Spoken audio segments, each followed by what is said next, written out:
আমাৰ YouTube channel স্বাগতম জনাইছোঁ পুনৰ এদিন নতুন ভিডিঅ' লৈ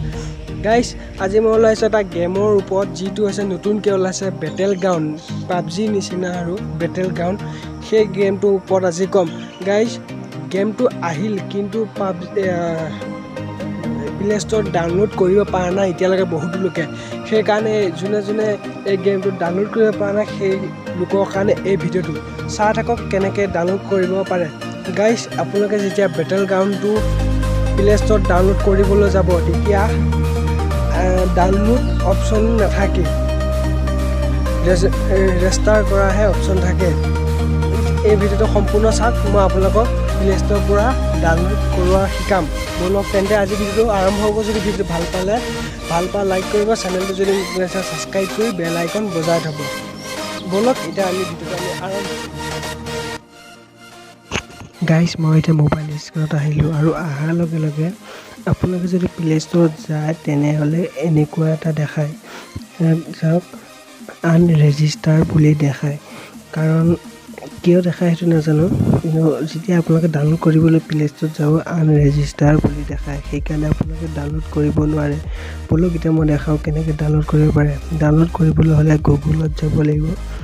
গুগলত যাই লৈ চাৰ্চ কৰিব যে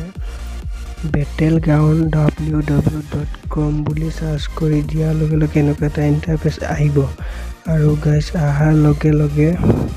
এইটো যিটো অপশ্যন দেখিছে প্ৰথম battle ground mobile India official এই অপশ্যনটোত ক্লিক কৰিব আৰু ক্লিক কৰাৰ লগে লগে এনেকুৱা এটা অপশ্যন এনেকুৱা এটা ইণ্টাৰফেচ খোল খোৱাৰ লগতে ইয়াত এই যোনটো ইয়াত আৰু এটা অপশ্যন দেখাইছে এই দেখিছে গাইজ এইটোত ক্লিক কৰিব লাগিব ক্লিক কৰাৰ লগে লগে এনেকুৱা এটা ইণ্টাৰফেচ হ'ব মই প্ৰথমতে কৰি থ'লোঁ কাৰণে এনেকুৱা এটা অ'কে দেখাইছে আপোনালোকে যদি নাই কৰা তেতিয়াহ'লে নেদেখায় যেতিয়া আপোনালোকে আহিব ইয়াতে ষ্টাৰ্ট নাও বুলি এডোখৰত এটা নীলা ৰঙৰ অপশ্যন থাকিব তাত ক্লিক কৰি দিয়াৰ লগে লগে